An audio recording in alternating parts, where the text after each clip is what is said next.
Well, I have that. It's not a common thing to give any commentary for our children's story. I do have a couple questions. Did the dog really say those words on the porch?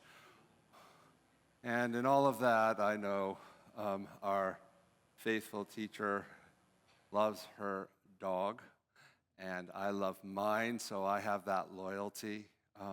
What a great story, and what a great season of music, too. I loved the message there. I'm going to ask a question.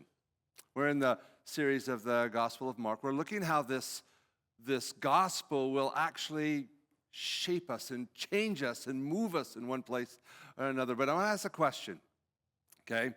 If you were to trace your ancestry, you'd probably need to use the internet right now, right? That would be one way to do that.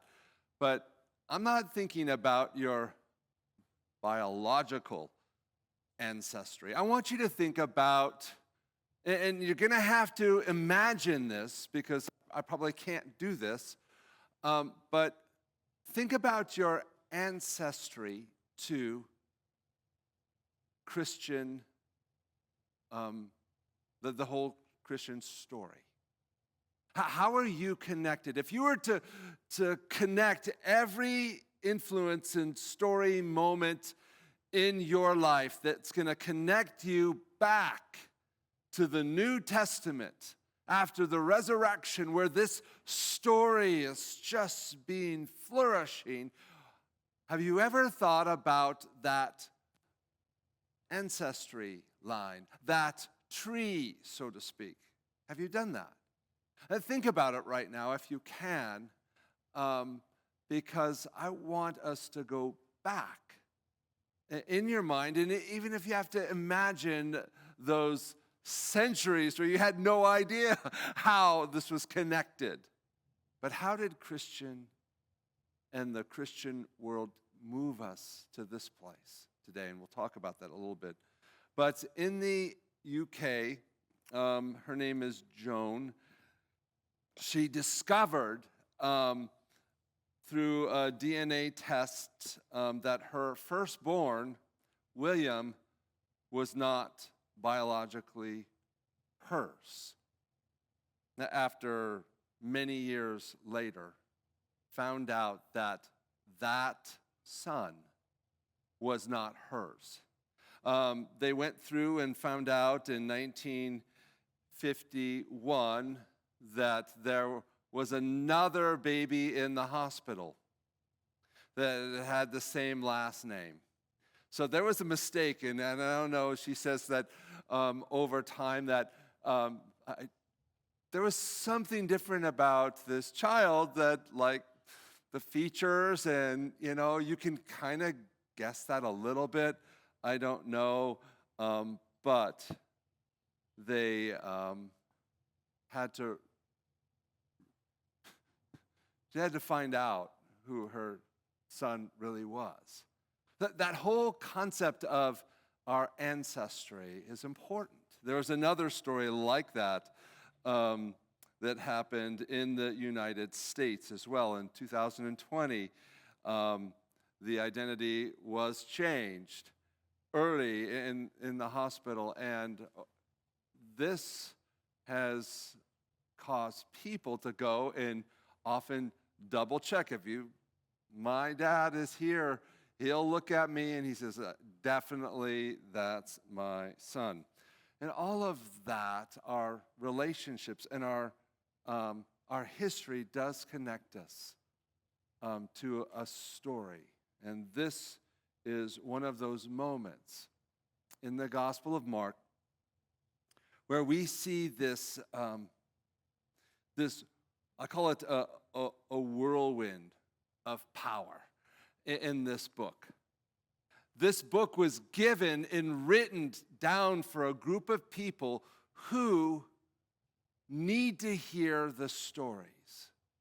In Rome, they must have need this whole great concept of this Son of God, who's now in flesh, and this whole story is actually happening in a different state, so to speak.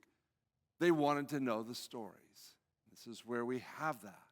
So you look at these stories with the natural forces, the wind and waves. The demons were banished. A desperate woman was reaching out to touch the hem of the garment of Jesus and was healed. That there was this season of crowds and crowds of people who were fed miraculously, not just once, but twice. And I started thinking, I need to go back. There's something I did not notice before. And I've looked at the Gospel of Mark many times, but when I'm looking at this story, I'm thinking, why is it that these great, powerful stories happen twice? There's repeated twice. Jesus did that. And I think if you were to look in this chapter, and if you have your Bibles, open up to chapter 8, right? In Mark 8, there's that section where Jesus is actually going to reflect with the disciples in Mark 8, verse 19. So look it up, and he says this. He says, remember when I broke the 5 loaves and the 5,000? That's 5,000 there. And then he says next in verse 20, he says, and we did it again with the 4,000. So he goes back to those two stories to say, hey, you're forgetting a few things along the way. So I started thinking, I need to go back through these stories and look and see, does Jesus, he did miracles that in John says, we don't even put them in there. There's so many of them. But I'm putting the ones in there that'll lead you to life. But Mark writes these stories, and there are 2 stories of some of these miracles over and over and over again. Feeding the multitudes, you see that twice, right? Right there. Jesus calms the storm. How many times? Twice in chapter 4 and verse 6 again. Casting out demons starts at the very beginning in the first chapter, and it comes again in the 5th chapter. And then there's this blindness moment, and it has like a double whammy there, because there's one blindness story with Bartimaeus, right? And then there's another one where in the miracle, last week, Lori was talking about how this healing was only the beginning of the healing process. There are 2 touches that Jesus used to actually heal blindness. So call it the 2-touch approach. And I'm wondering if that's the whole way through the Gospel of Mark. And I'm wondering, why do we need 2? Why do we need to repeat this miracle moments? Why do we need to repeat truth or ideas or these reminders constantly like this? And I'm thinking, these disciples, have you ever looked at these stories and say, what's wrong with these people? If I were there in the living room with Jesus, I would have a totally different experience. But the reality is that's not true, is it? These are people just like us. And they forget. Or maybe there's something else that's going on. I'm thinking maybe proximity to something good, you get used to it. You become accustomed to it. The disciples who get to eat and walk and talk and do all the stuff with Jesus, I wonder if they are just getting accustomed to Jesus. I mean, they did it on the mountain of transfiguration, right? They're walking up a mountain and they're all wowed about Moses and Elijah, but they were like walking with Jesus. If you had a chance to like hike with, would you pick Elijah or you'd pick Jesus? It's easy, right? So this is this thing that I'm noticing about proximity in the Gospel of Mark. I remember when I was growing up, I lived in California, and so my summers was all about Yosemite. I would go there in the summers, but also I worked there for years. So my summers were always in Yosemite. And there's a couple moments where you drive, and I know the Northwest is great, and there are a couple places in the South that might have a large hill or whatever.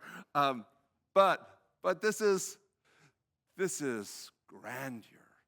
This is amazing. To be able to see that, it's just catches your breath. It makes you feel small and that God is great. I love this look, and I used to see it every day, 7 times, through my years. And you get a little accustomed to that. And I wonder if that happens to disciples, and I think what happens to us. We have this privileged moment to be able to worship, to be able to sing and to eat and share and understand the most important things in life that you already believe maybe. And yet, does it have that wonder? Or is it just one of those things and you want something else or something better or whatever? That grandeur is always there for us. And our proximity to that might be covered or obstructed by something else. When I went back to Yosemite and I took another look, a second time, recently, when I was going through, I stopped and I said, I love this. And I don't just love it, I feel different when I'm there on Half Dome or at the base of El Capitan or those Yosemite Falls, and I can feel that water in the rush, and I feel small again. I go back, and I hate to say it, when I go to Indiana, I'm driving around, I'm the biggest thing in Indiana, like bush, trees, things like that. I love the Northwest. I love the West for the mountains for that, but it does that. Do you have that sense of proximity to something that very common to you today? In the same way, the words like Jesus. Jesus is the answer of everything, right? That comes out of our mouths sometimes, and it doesn't go over our tongue. It doesn't go through our heart when we do that, though. What does it mean? Is the greatest problems that we have, are the solutions of those problems really an understanding of your Savior? Is that true? Or are there other strategies or approaches or methods or organizational structures that are going to fix that? Where's that? So I love this second look, the second touch in the Gospel of Mark, because every time I look at these stories again, I start seeing this theme. No matter what we experience today, tomorrow we need more. We need something better, deeper. It's a part about being a growing person. I love how that we can be healed, but still healing. We are restored, but still being restored. That we believe, but our unbelief still begs for more mercy and insight. We take a stand on one side, but we still stumble forward. We understand, but only in part. We follow, but not always where he leads. We love. You can say those words easily, but to learn the layers and the limits that we are blinded by. I wonder if we need another touch, a second miracle to deepen that again.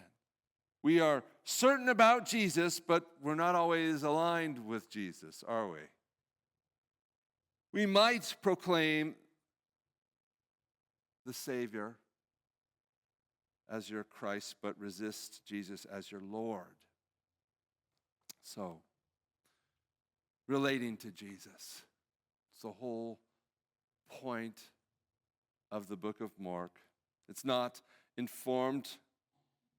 It's not about information alone. It's not about that. It's really about that encounter, reflection, and repeated exposure over and over and over again. Just like the granite in Yosemite, in the falls, or in the forests, that we become, we just take it for granted. And we could be so close, so constant, and so familiar. We need that second touch. That second touch healing again.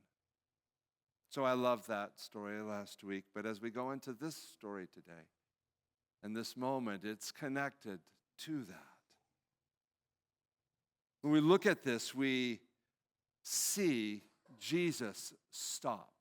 In a time and an area, Caesarea, and this is the place where pagan worship is everywhere. It's in their culture. So Wenatchee's a beautiful city, and we have all kinds of different things that we say, this is a good place. I come into this place and I see a cross on the side of the cliff or in the hills over there. I am reminded that this is a feature of this place. But when you go into Caesarea, it's not like that at all. You see the opposite.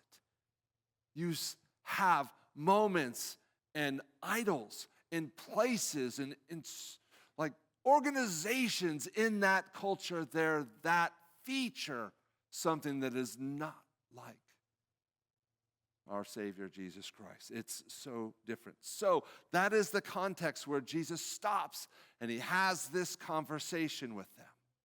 They've had the moments, the miracles, the power, and all of that, and finally he asks this question. It starts with verse 27. Let's read it again. Jesus and his disciples went on to the villages around Caesarea and Philippi, and on the way he asked this question, who do people say I am? And they replied, some say John the Baptist, others say Elijah, and still others, one of the prophets. But what about you, he says. He stops there. I want to know what they say about me. And it's easier to say what other people say. We're really good at that sometimes. But then the question comes, what do you say? Now, they thought maybe Jesus was John the Baptist, Elijah. In other Gospels, they say maybe Jeremiah. In other words, they had this expectation that Jesus would be that Messiah, but it would be like something in their minds already. And if that was the case, they had this idea. Well, whether they're close to God or just reading the paper, they might have an opinion. Jesus is walking with his disciples, and he says, what do they say? They have good answers for that. But Jesus said, what about you in verse 29? What about you? If you were to ask that question today, what would you say? What was your response?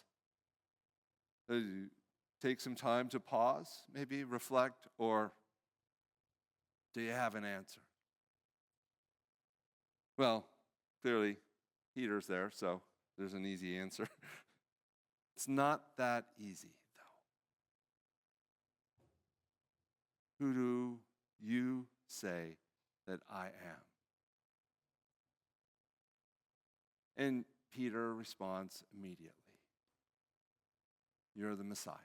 Now, in the other Gospels, they have a little bit more. They're the living Son of God who's come into this world, all of that, but you are the one that we've been waiting for. You are the Messiah. You are the Son of God. We recognize more than just suspicion, but more than just a notion, not just a belief. This is what we call a conviction. You know, you have ideas, you have perspectives, but that's different than a belief. I believe a lot of different things. There are a lot of things that I actually know and believe that are true that I just ignore half the time. Speed limit, I followed the speed limit yesterday because I knew I was going to talk about this, but I can't promise that I'm going to do that on Sunday. But I did it this week. I was very good driver. But there's a difference between a belief and what we call a conviction. A belief is something in your head and your mind that you put it into category of things that you value. You agree, but a conviction is something that you must do something about it. It is something that's a little bit more of a commitment to those ideas. And usually have less convictions than beliefs, just a few that you're going to follow through. And you're going to do it with, and then when you don't follow those, you feel more guilt when you're not responding to those things that are so internal. This is one of those conviction moments. And so let's look at the marks of conviction in this story. Number one, I notice this. Conviction doesn't wait for consensus. In this moment, Peter is not going to wait to see if everybody is on board. That's not one of those moments. Peter leads and says, this is what I believe. There is something that's very wise about getting the temperature of a room, right? To be able to walk in and sense it and see it, and some people are better than others. But you can actually look at the room and you can say, yeah, this is hostile. This is a hostile moment. There's a lot of things. I've been into places where it is like there's eggs on the ground, and people are going to start stepping on this, and you'll know it. Eggshells breaking left and right. But that's not what Peter considered. It's almost like when you look at scenarios like this and you want to gauge the surroundings, you want to look and see what the temperature is. That's what we call a thermometer, right? A thermometer basically just registers what you see. Now, I would say that there's a difference between a thermometer and a thermostat. And that's the difference between a believer, a disciple, a leader, than a person who just looks around and has an opinion. It's 72. Great. And they'll tell you when it's cold or when it's hot. But the difference is a thermostat actually uses all of its resources to get to a certain place. It's an active process. So, are you a thermostat or a thermometer? Peter decides that this is going to be a thermostat. So, conviction doesn't wait for consensus. He just speaks out there. He doesn't take a poll. He doesn't do a survey. He moves in the right direction. Conviction is not the absence of doubt, but the courage to speak truth in the presence of it in those moments. And how many people who think, who don't, who don't say what they really should say? How many times that you have been moments where somebody should speak up? Something so proactive, full of mercy or grace or power or goodness. We just kind of didn't do it. Those are those moments where we're in between being a thermometer and a thermostat. Move all of those resources. So Paul is one of those voices that in the New Testament will be like that thermostat, because most of his life has been the opposite. Right?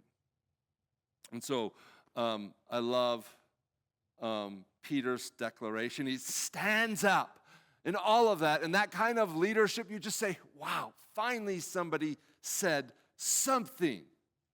Unfiltered. It's not calculated. It's not softened. It's not frosted. It's coming out straight. Love that. In that moment, it feels so right. To be able to declare that without shame or hesitation. I love the words of Maggie Kuhn. I don't know if you know Maggie Kuhn. She is the founder of the Gray Panthers.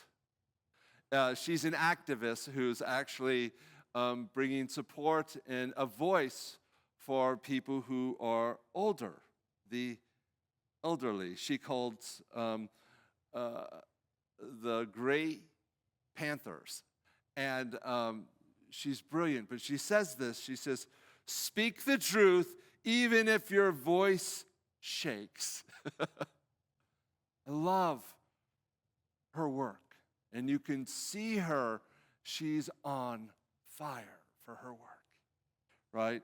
So number one of the marks is, if you're of conviction, is, look, it doesn't wait for consensus. This is not going to soften it. You speak it directly. Number two, here's the important part. You can be completely right and what? Still misunderstand what you're doing, what you're going for, what the whole thing is all about. And this is one of those moments. And if everybody knows everything about what's going to happen and what should be happening right now, great.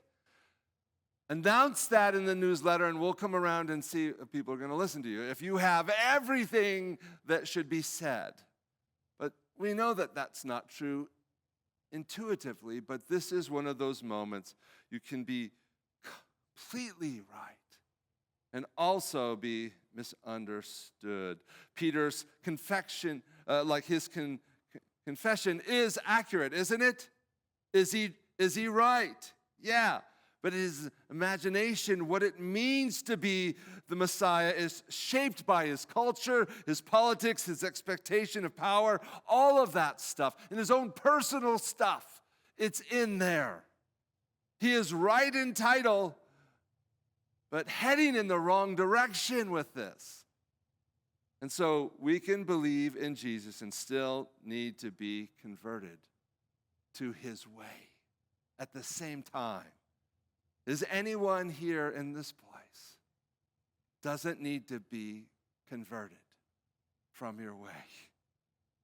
Or is your way pristine? Every day, put my alarm at every 15 minutes. I could be realigned again into the way. There is a third mark of conviction. It's number 3. It's intimacy with Jesus requires a rewired imagination. In other words, Peter had no idea where this thing was be going to. He have an education, he might have some background, but he doesn't really know. He needs to see this. If you were to interview all of those disciples at the very beginning of ministry, maybe at the wedding at Cana, when we're having all of the cake and punch and all that other stuff, and say, hey, just guess where this thing is going to go. What's going to happen? We're going to have people who have a lot of different stories that they will write, but it's not even close. And it's possible that your walk with Jesus will require you to think differently and imagine life differently. It's almost like we need an alignment occasionally, don't we? Now, do you ever have an alignment in your car before? I'll give you some tools, and some of these are really relevant to this story, but if you're going to get an alignment, it's number one, if you need alignment, it's because you have some sort of a pulling of one side or to the other of the road when you're driving. I like it called the wacky wheel, right? Because that wacky wheel, it's like when you're driving, it's not right, it's not direct. It's turned, right? It moves that way. You look at the tires and it's all wearing on one side. And some of us, when you have weeks and days, you're getting wear on one part. I think it was my mom. You said, you're getting something about her nerves, her last nerve. I always thought about maybe I was wearing her wheel on one side. And it was my brothers were always so good, and I was always the one that's wearing her down. I don't know. That's why she loves me so much. What about the turn return? When the turn comes back, when you turn, it doesn't come back to the same space. So your little Toyota's like this, it's twist. You're going this direction. That's not a good idea. You need an alignment, or the whole lot of what? Yeah, you need something work to be done on your car. He was so close to Jesus, Peter was, but he needed an alignment. And you see that in that beautiful story. I love this connection that this Peter who speaks the most is also, we learn more about his nuances. Now, if we were to do that with all of them, we would probably see similar things, right? We'd have courageous people as well, wise people, but this one is exposed.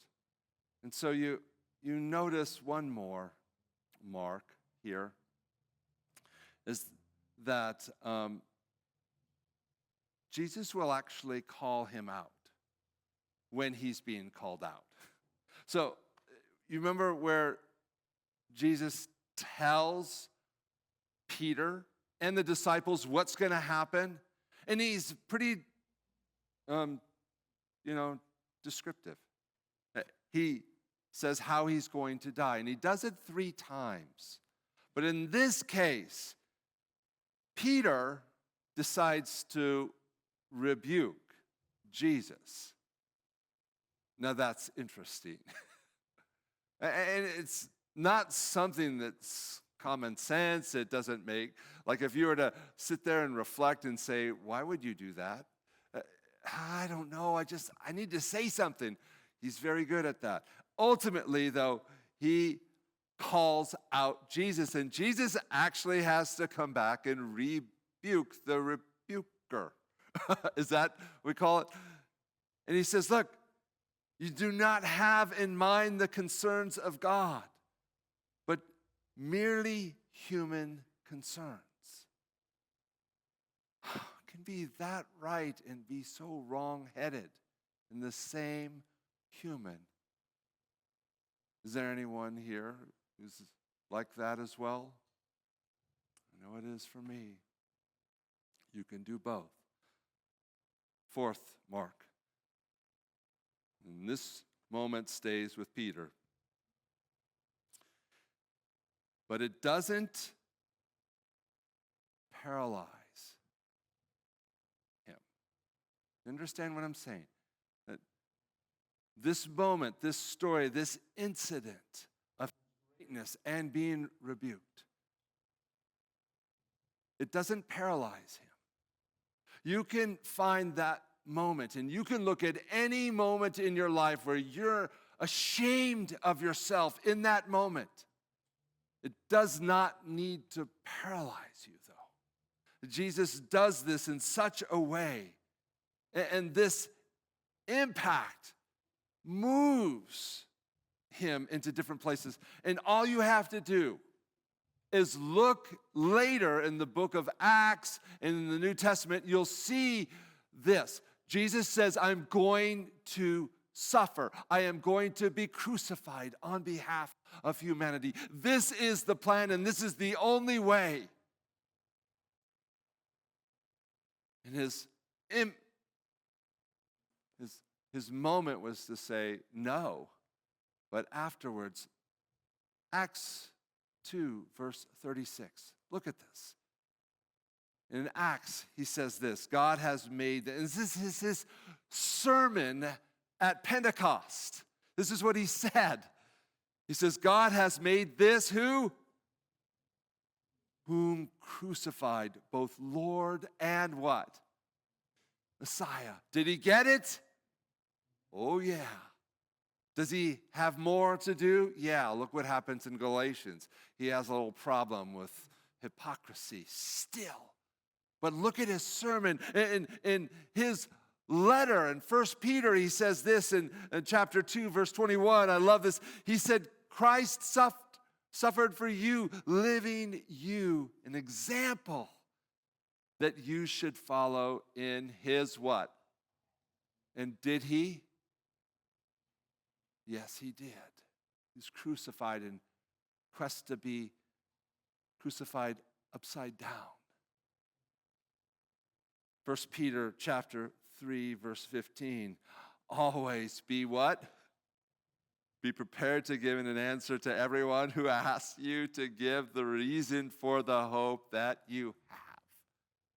Did this moment mark him significantly? It's in everything he says and does afterwards. Peter becomes bold and humble and ready to suffer, not for a throne, but for the crucified Lord and Savior. And I'll go, if you go to Acts 4:20, it says this, it says, we cannot help speaking about what we have seen and what? I mean, our calling. If you go back into your ancestry, if you're in this room, if you're on watching this, and you're calling yourself a believer, whatever you are on that spectrum of your belief, if you find your ancestry back to this story as well, this is our moment. When our culture and our world is calling for some sort of truth about who Jesus is, what's your answer? Do you have an answer for that? When I was looking at the yearbook at the Seventh-day Adventist yearbook, it has all the employees in, and it was 20 years ago. Is it actually almost 20 years ago? It was 2004, 2005. I looked at the membership of the Adventist Church. It was around 11, 12 million. 2000 in, I think, 2004. And I looked again 20 years ago, and it's what? It's doubled. It's doubled. 24 million. Just using this as an example. If this is happening in the Baptist church and other places, that might be dynamic as well. But just think about what's just happened. In 150 years, you've got to this place, and it doubles in 20 years. What does it say? That something is moving. And things that are happening, not just behind the curtain and in the walls and things like that, but in the lives of people, the Lord is moving. And if you see this story that happened back then, it's exploding today. In fact, if I were to ask, and I did the same thing, I looked at this yearbook, and I was looking at one of the smallest congregations in the 1040 window. It was in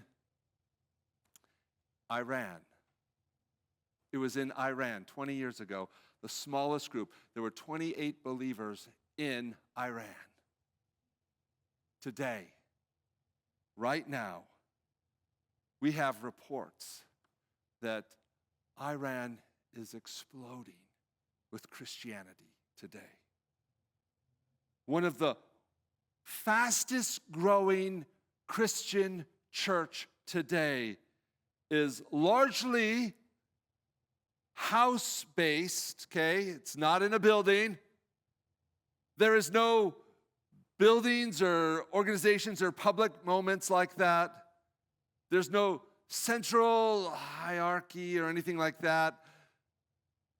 Most of these leaders are women having churches in homes. Now, they estimate now almost 500,000 converts recently, and now they expect up to 3 million coming. This is in that part of our world that we thought, oh, how are we going to get the gospel there?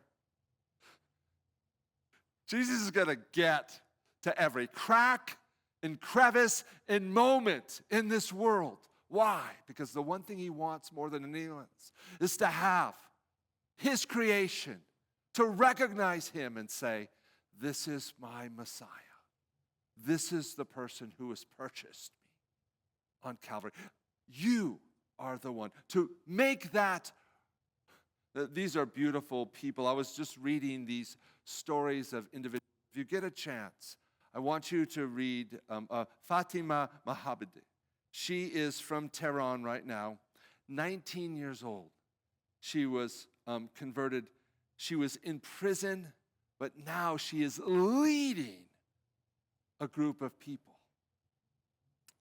And the other two individuals, Marcia and Mariam, and these were arrested about 15 years ago, but now they spent almost a whole year in prison, but now these are voices, and you can read about their story right now. So this is one sample of what God is going to the minds of people. They all have to answer that question. What do you think about Jesus today? So as we sing here today, I want you to think about your answer for that. And then unfiltered, are you ready to make that statement of who Jesus is to our world?